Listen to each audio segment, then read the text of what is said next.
I believe you come to faith and you have a ticket. It's the Willy Wonka deal. Oh, I've got the golden ticket. I'm going to heaven. So we use the idea of going to a Super Bowl game. I got one. Like, no, literally, this is like a $6,000 ticket. In our case, it's priceless. So there's going to be some that are just happy to go to the tailgate party. I'm exposed to the culture. I'm at church. I'm not engaged. I'm here, though. I'm in. I look like one of them. Right. Then I'm in the stadium. Now I'm sitting in the stands. You're exposed a little bit more. You're a little bit more closer. Maybe you're sitting a little bit closer at church. Maybe you're serving a little bit. But then it gets to the point where you're down on the field and you're actually putting on a uniform.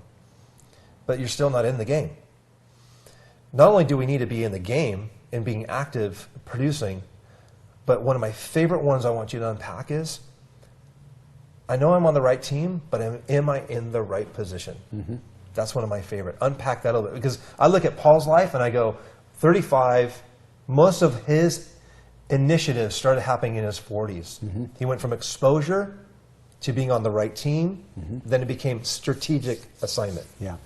And no, I would argue, as you've heard me over the years say, that beginning point is like being scholarshiped into a great school and being a freshman redshirt and saying, boy, I'm here.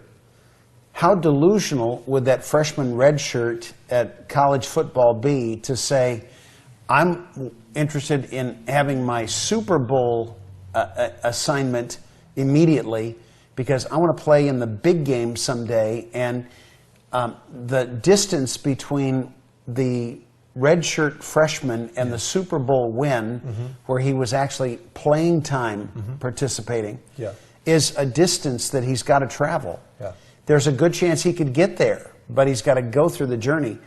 And that journey is going to be so individualized as to be personal, but so specific to the outcome as to be binding for 45 other people that are on the same team. And that journey is going to continue to narrow the focus. The first question he's got to ask when he is redshirted is, what position does he aspire to? I would argue that we've seen a lot of people playing in a championship final game who are not in the same position that they played when they were redshirt freshmen in college. That maturity brings you to a discovery of how your best contribution will occur.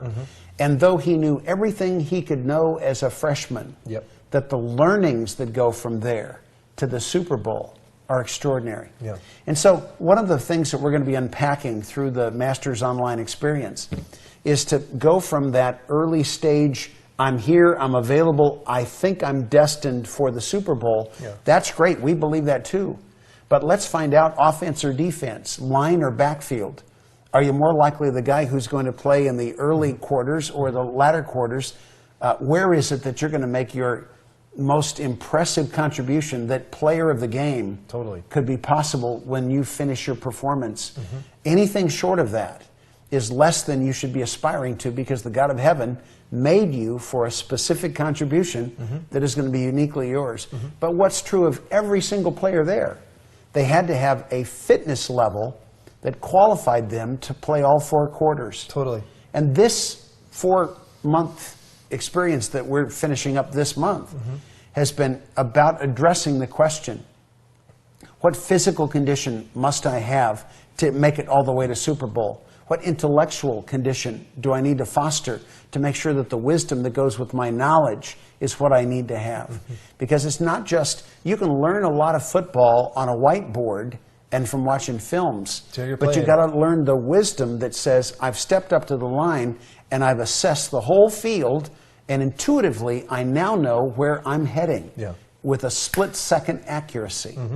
The relational piece that says, I'm playing on a team and I've got to have the comradeship of everybody in that huddle to say that at a soul level, it's all for one and one for all.